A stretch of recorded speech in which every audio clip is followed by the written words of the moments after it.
Okay, it's a pleasure to chair and begin this next session. Um, Hello, folks. On fields, power, and governmentality, situated as we are on direct country, it's going to be an interesting couple of talks, I'm sure, by Mike Savage and Tony Bennett, where we see a sort of staging off, in a sense, of Bourdieu's concept of fields, taken from the perspective of time, which I'm very much looking forward to hearing more about from Mike, followed by a talk by Tony Bennett on refracted entanglements, canvas apparatus discourse, where we see the encounter between Foucault and Bourdieu. By way of brief introduction, my name is Ned Rossiter. I work at the Institute for Culture and Society and currently Director of Research there at Western Sydney University. And first of all, we will be hearing from Professor Mike Savage, a British sociologist, who's worked in the past with Tony on the project around culture, class, and distinction. His more recent book with Harvard is The Return of Inequality, from which this concept of time, I understand from the abstract, is drawn. And he is Professor of Sociology at LSE. I always forget the political science part of LSE, but that is the extended sort of name of that institution, where he was also director of the Institute's the London School of Economics International Inequalities Institute. We'll be following Mike's talk straight on with Tony's talk. Tony Bennett is Emeritus Professor at the Institute for Culture and Society. I think he's probably very well known to all of you. He has a number of honorary positions and titles, not least of which is his membership as Fellow of the Australian Academy of Humanities and also the Academy of Social Sciences in the UK. Tony has really been a pioneer in many respects in the field of cultural studies, well known for his research on museum studies, cultural studies, and most recently, an ongoing interest in habits with the book that came out with Duke, I think it was, Habits, Pathways, Repetition, Power, and Conduct. So very much looking to both of these talks. I don't think I need to do anything on the clock based on Tony's disciplined approach. And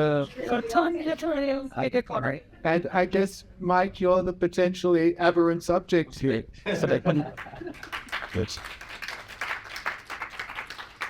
Well, thank you so much for inviting me. I'd also like to begin by acknowledging the Indigenous ownership of the land on which we meet today.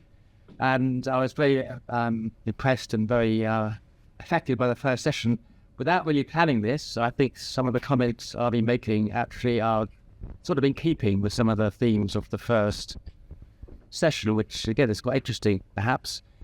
And I really want to kind of rehearse attention in my own thinking between, in a way, these two books, which Ned mentioned, the work with Tony, which we did 20 years ago in the UK, which was trying to use a Bourdieusian model to map out cultural fields in the UK and social space, very informed in a critical way by the Bourdieusian perspective. At that point, I was working at University of Manchester, Professor of Sociology, and we both directed a centre with the grand title, Centre for Research on Socio-Cultural Change. We never really specified what the socio-cultural meant, but we wanted to get culture into the debates on social science. It's really important to do that, and Bourdieu offered a very powerful way of getting us there. In 2012, I moved to the London School of Economics, which is very much, it's a university which does what it says on the tin, that is to say, it's lots of economics there. And so I, as a sociologist, somewhat having to re-pivot to thinking about how you engage with the economic dimensions of social change, wanting to hold on to a kind of interesting culture, but recognising it's the nature of that debate had changed somewhat. And what I want to try to talk through very quickly is sort of how that encounter with economics also, I think, affected my reading of Bourdieu, and in a way has made me more aware of the limitations of the field model itself. But then at the end, I'm going to briefly refer to an article I did write in Cultural Sociology a few years ago with Kristina, Kolbe and Chris Upton Hansen, two PhD students of mine, where we did a very small-scale study around how leading figures in the art world in the UK were thinking about the project of critique and inequality. It's a very small-scale study, but I just want to finish off because it illuminates some of the points I'm going to make. Now, I'm not here. This is a model which many of you will have known and misunderstood or not be able to read. I'm not going to go into the details of this famous Bourdieu's field model or model of social space, but you'll know the basic elements of it, which is he sees society as comprised not just in terms of economic winners and losers in the conventional economic way, but also this secondary opposition between people with cultural capital, who he often calls the intellectuals, and then the people on the right-hand side here who represent positions of more economic power and less cultural capital. And if you can read any of these French labels from the 1970s, you will know this is the kind of avant-gardist, modernist, intellectual wing. People like Andy Warhol and Pierre Boulez, and they read this magazine Tel Quel, which was the cutting-edge intellectual journal of the time.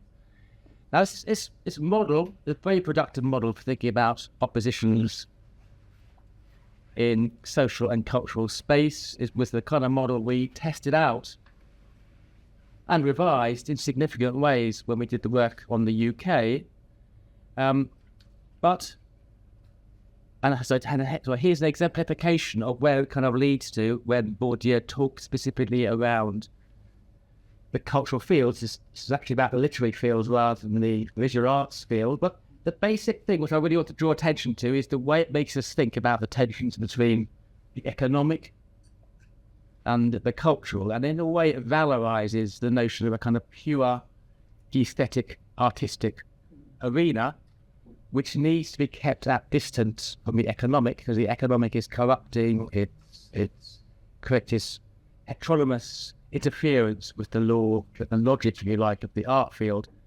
And although Bourdieu is in many respects a relativist, by recognizing that what is consecrated artistically and aesthetically is bound up with struggle and contestation, there's also a sense, and Tony's written about this, there's also a sense in which he tries to hang on to a model that whatever is consecrated within the art field does have some kind of universalizing power. So he tries to have his cake and eat it, in my view. He tries to hold on to some kind of absolutist notions of art, even whilst obsessivizing it. But for me, and this is something which I've been thinking about in writing the recent work, how useful is it to hang on to this notion that there is some tension between the economic and the artistic? Is that still a useful heuristic to think about tensions in the art field? And so I have become increasingly doubtful of this, even though I like the field model. One of the reasons I like the field model is because it allows us to avoid a substantialist view of art, which implies certain kinds of artwork have some intrinsic qualities. So it's getting us away from that particular form of canonical way of thinking about the aesthetic and recognizing it is contested. That's the very model of the field is about, in Bourdieu's terms, the rugby fan, it's like a game of rugby where you're always contesting for position. So that's very sociological. That's very, I think, attuned to our understandings of social contestation. Yet, as I was saying earlier on, it can't help but valorize a certain kind of, in my view, avant-gardist position from which it is also organized. And in particular, this comes out in Bourdieu's later work on neoliberalism, where he kind of wants to hang on to the idea you've got to retain some kind of autonomous intellectual, academic set of inquiries and avoid and limit the power of the market. Obviously, in the late 90s, he wrote this very famous article about the cunning of imperialistic reason, which is all about criticizing neoliberal logics and defending this kind of field autonomy. Now, I think there's an inconsistency well, again, I'm not sure if it's exactly inconsistent, but there's a kind of tension in Bourdieu's thinking between how he sees the field dynamics leading to the construction of capital, that is to say, the construction of the winners of the game. And so if you take his field logic at its word, the stakes around which you define field excellence or the winners of the field are just defined by the field itself. So in other words, if there's an art field, it is the artwork which is consecrated by the expert in that field which counts as excellence. But of course, Bourdieu also wants to make the more sociological point that this excellence, if you like, or the winners in the art field also have influence outside the art field. They can command capital beyond the pure boundaries of the field itself. And this leads, I think, to a certain looseness in how Bourdieu uses this notion of capital. Is the capital intrinsic to the field, or does it kind of trump the field from outside? Now, so that's the logic of the art field. I'm sure you will all know that, it's all very familiar. When I, writing this recent book, I've just got increasingly interested in and, concerned by this sort of graphic which is produced by the economists. These are the economists close to Thomas Piketty. And what they have really emphasised and demonstrated is just the sheer rise of economic wealth, assets of various kinds, marketable, tradable assets. And I always find this graph very revealing. It's just looking at the total amount of wealth in euros in this case, which the average person in all these different societies. I've got Australia in here. Australia is actually really high in terms of average assets. And the way I often think, when I reflect on this diagram, is to say it took us several millennia to get to 100,000 euros per head. Because I'm aware of all limitations of what we mean by assets. So I'm not buying into this economistic logic. I'm just using it here for interpretive purposes. It took us several millennia to get to 100,000 euros per head wealth in these countries. 30 years later, it doubled. It's an astonishing economic transformation in terms of the proliferation of wealth. Some great colleagues at University of Sydney, of course, working exactly on these themes. They call it the asset economy. These are Atkins and Martin Konings. And of course, Bourdieu was writing here. Bourdieu was writing in his old times when wealth was relatively subdued. The implication, in my view, is when he was writing in those times, you could quite easily understand how intellectuals and the industrialists were battling it out. Because at this point in time, the industrialists are not so massively privileged as they are now. But what we have seen in the last 30 or 40 years is, of course, a massive tilting towards economic capital. And surely that disrupts the logic of the field. And that also made me think about the limitations of Bourdieu's model of the field itself in terms of the way it does a very characteristic social science thing of spatialising our understanding of society. Because so many of our concepts in sociology, relationship, boundaries, fields, come from some kind of spatialising metaphor, and they obscure the significance of time and history, which in a way, these graphs by the economist groups. Well, they bring them back, and I really wanted to bring him back this longue durée. And I think Bourdieu himself, he has a limited conception of the temporal dynamics of fields, because for him, field autonomy should continue unless it's interfered with by heteronomous forces. There's a kind of logic in which fields just reproduce themselves indefinitely until neoliberalism comes along or whatever. But that's a very externalist reading of how fields develop. If you take the logic of the field as being about not just contestation between different objects you're trying to consecrate, but also you have to be invested in the project of the field itself. You have to care about what you're working on. Then you also need questions of engagement and investment. Going back to the game of rugby, everyone on the rugby pitch needs to be interested in rugby. You need to have the stakes in the field as well as contesting the field.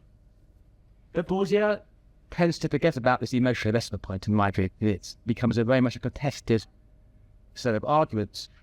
But if we take this question about when do people get invested in fields, you can argue there's a distinctive logic around that, which is it's difficult to sustain investment in the field over a long period of time, because as you get a process in which the winners in that field succeed and may enhance their advantages, people who are the kind of ongoing losers can just say, what's in it for me? I'm just going to resign myself from engagement in this field. And to put it very briefly, this is kind of what Tony and I argued in the UK. That is to say, we were struck when we looked at the cultural field in the UK that many working class, popular class people, for want of a better word, which seem to be disengaged from the world of formal cultural activity. We discussed this, and there seems to be a difference in the Bourdieu model, where it's much more of an issue of popular culture. I'm skating over things very quickly here, but I just wanted to get this point over. What I try and do in my book is argue that we need to invest the notion of time and temporality into thinking about fields, because field engagement requires a sense of there is an end point. This again comes out of the game of rugby. The game of rugby has a moment when it finishes and one team wins. You couldn't just continue that, or a battlefield between warring parties. And so we can, if you take this logic seriously, you can also say field dynamics themselves are going to break down. You can't expect them to continue. Fields will get fossilized, they'll get over-institutionalized, too strategic at the top. People learn how to be strategically successful at the top.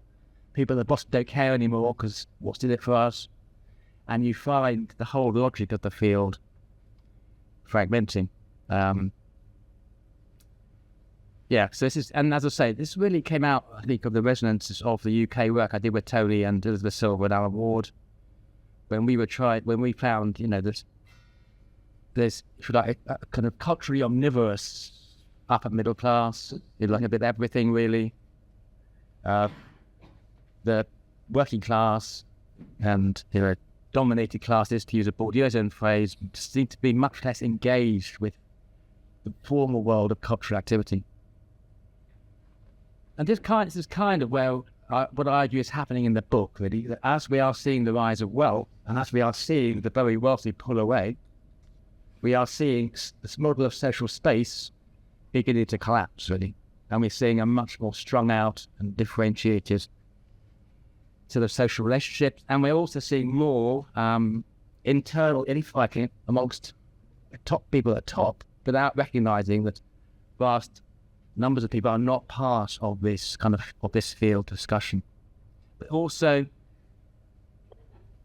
this if you like, this discussion at the top is one in which the people with economic wealth now command the resources much more than they used to. So it's not the way Bourdieu presented it. It's a bit like an even-handed tussle, but now they tussle it. It's really held with the purse strings dominated by this super wealthy class. Okay, very abstract. Got 5 minutes left, I think. But yeah. Let me just, and I don't want to overtalk this article, but this is just something which I wrote with Chris Upton Hanson. Chris Upton Hanson was a PhD student who did a very interesting background. He did an undergraduate in art history and a master's in art history at Courtauld Institute, and then he went into banking, and he got into this world of he did a PhD in sociology, and he's now working in banking. He was really interested in the way in which art and the art world is now so fully saturated in the world of the super rich. So I'm not sure how it works in Australia, but in the UK, art investment is probably the most profitable, most lucrative form of investment you can make. You get these tax breaks from it. If you show it twice a year, you don't pay tax on it. You can put it in various free ports and keep it off scrutiny. And so he was very interested in this circuit of wealth acquisition and the way that was affecting the art world. Kristina Kolbe now works at Erasmus University in Rotterdam. She was very interested in questions of racism and migration, how they play out in terms of debates about artistic excellence. And we just did a very small-scale project in a very small funds. We interviewed 24 curators and a few artists across UK museums and galleries. And we just asked a very simple question, which is, something like, in what ways do you think inequality figures in your work, right? So we deliberately use the word inequality in a very loose way. People could talk about it however they wanted to. Having said that, if I didn't raise it at the beginning, then we will always press about the economic inequality part of it. We wanted to get about super rich. And we in particular wanted to see how many of these artistic people active in the art field, people active leading the art field, were trying to defend some kind of notion of the autonomous art space, art field, whether that was a useful idea for them. And also we were interested in this notion from Boltanski and Geppetto, which famously says it has the spirit of liberation and radicalism has been incorporated into capitalism. That's how you make money, as with the famous Che Guevara T-shirt. So what critical positions are left given the saturation of neoliberal capitalism across everything we do? Now we don't have time to go into details, got 3 minutes left. But just a couple of highlights, linking to what I said before, that if people were going to be defending an avant-gardist field, autonomous position, these would be the people, because they are the kind of leading people in the art. None of them were doing that. None of them were seeking to defend that notion of some kind of autonomous art space. However, for them, that in some respects was liberating, because it allowed them to recognise how art was fully part of this world of the super rich. And it's that very few people had any difficulties talking about all this, about talking about economic constraints that was often talked about for those working in public galleries in terms of austerity and funding cuts. Those of them working in private galleries, it was to do with the way in which the investment strategies of the rich were driving what they were doing.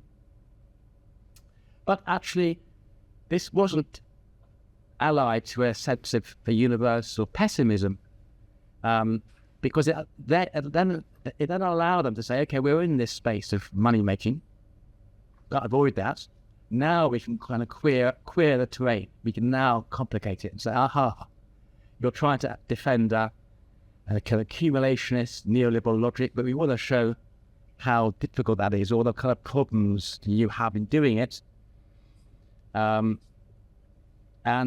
therefore to try and position their role as being irritants on this kind of commercialising mission. And this is where we develop this theme around the institutional politics of place, which I think resonates very well with what we heard in the first session, which is key way in which these curators and artists talk about the thing is you've got to place art and the gallery in which they're working in the neighbourhood, in the spatial relationships in which it was embedded.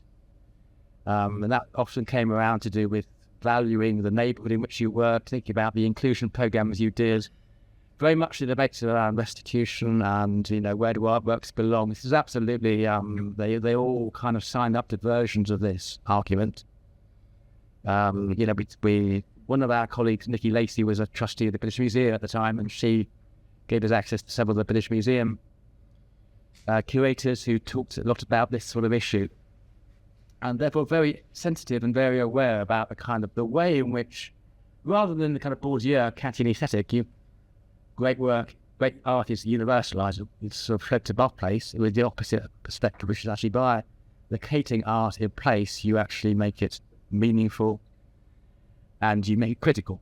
You're using it to criticise abstract values. So we try and sketch out this notion. I'm just going to finish with these 2 quotes from the paper, which you can read if you're interested. But we did interview the director of the Courtauld Institute in London. He's happy to be named, so he's not anonymised, and he talks about the way in which, for instance, Courtauld is, of course, a famous textile firm. They made their money out of cotton industry, and that involved having production in various working class industrial areas of the UK, and they were talking about the way in which, for them now, thinking about how you use those chains of production, historical chains of production, to both to make artwork reach wide audiences, but also to criticise notions of accumulation. That was one theme. Director of the Manchester Art Gallery, talking. A Manchester Art Gallery, for those of you who know it, really very, very strong on these issues about decolonising Western art. thinking about the way in which, recognizing the art world as fully part of the messy world of politics and economics, but you can try and develop what he calls re-empowering people in the aesthetic regime. So, it's been very quick, but I hope, so the field model very productive, but we have to understand time and history.